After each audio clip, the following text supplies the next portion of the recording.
രക്ഷിതാക്കളെ, പ്രിയപ്പെട്ട എന്റെ കൂട്ടുകാരെ, നിങ്ങൾക്ക് എല്ലാവർക്കും കഥ കേൾക്കാൻ ഇഷ്ടമല്ലേ? എന്നാൽ ഞാനിവിടെ ഒരു കൊച്ചു കഥ പറയാം. നമ്മുടെ പുന്നാര നബി തങ്ങളുടെ കാലത്തെ ഒരു കഥ.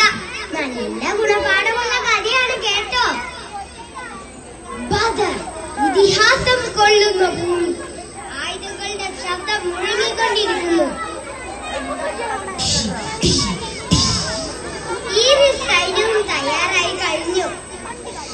ഒരു വശത്ത് മുസ്ലിം സൈന്യവും മറുവശത്ത് അമുസ്ലിം സൈന്യവും പരസ്പരം പോരാട്ടം. മുസ്ലിം സൈന്യത്തിന്റെ നേതാവാരെന്നറിയോ? അഷ്റഫുൽ ഖൽഖ് നബി സല്ലല്ലാഹു അലൈഹി വസല്ലം. എല്ലാവർക്കും നിർദ്ദേശങ്ങൾ നൽകിയും അണികളുടെ സ്വപ്പ് ശരിയാക്കിയും എല്ലാം നബിതങ്ങൾ സൈന്യത്തോടൊപ്പം നിന്നു. എല്ലാം സ്വപ്പ് ശരിയായി നിന്നു. പക്ഷെ ഒരാൾ മാത്രം സ്വപ്പ് തെറ്റിച്ചിരിക്കുന്നു. നബിതങ്ങൾ നോക്കി. ആരാണത്? അതാണ് സവാദ് റളിയല്ലാഹു.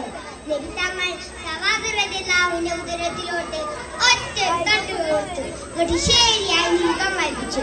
അപ്പോൾ സവാദ് റളിയല്ലാഹു സങ്കടത്തോടെ പറഞ്ഞു, നബിയെ, അങ്ങ് എന്റെ ഉദരത്തിൽ തട്ടിയപ്പോൾ എന്റെ ഉദരത്തിൽ എനിക്ക് വല്ലാതെ വേദനിച്ചു. അതുകൊണ്ട് ഞാൻ പൊരുത്തപ്പെടണമെങ്കിൽ അങ്ങയുടെ ഉദരത്തിൽ വടി തട്ടിച്ച് എനിക്ക് പ്രതികാരം ചെയ്യണം.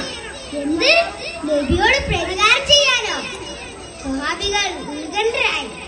പക്ഷെ നമ്മുടെ നബിയുണ്ടോ ദേഷ്യപ്പെടുന്നത്? ആ വടിക്ക് സവാദിനെ വഴി കൊടുത്തു. ചെയ്തോളൂ, പ്രതികാരം ചെയ്തോളൂ. സവാദിന്റെ പരാതി അപ്പോഴും തീർന്നില്ല. നബിയെ, അങ്ങ് എന്റെ ഉദരത്തിൽ തട്ടിയപ്പോൾ എന്റെ ഉദരത്തിൽ വസ്ത്രമില്ലായിരുന്നു. അതുകൊണ്ട് അങ്ങയുടെ ഉദരത്തിൽ നിന്ന് വസ്ത്രം നീക്കണം. എന്ത്? നബിയോട് വസ്ത്രം നീക്കാൻ കൽപ്പിക്കുന്നോ? സ്വഹാബികൾ ദേഷ്യപ്പെട്ടു.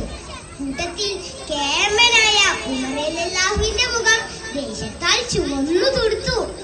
ശാന്തനായി നിന്ന നബി തങ്ങൾ അങ്ങയുടെ വസ്ത്രം നീക്കി. അപ്പോൾ സവാദ് റളിയല്ലാഹു സ്വയം പറഞ്ഞു,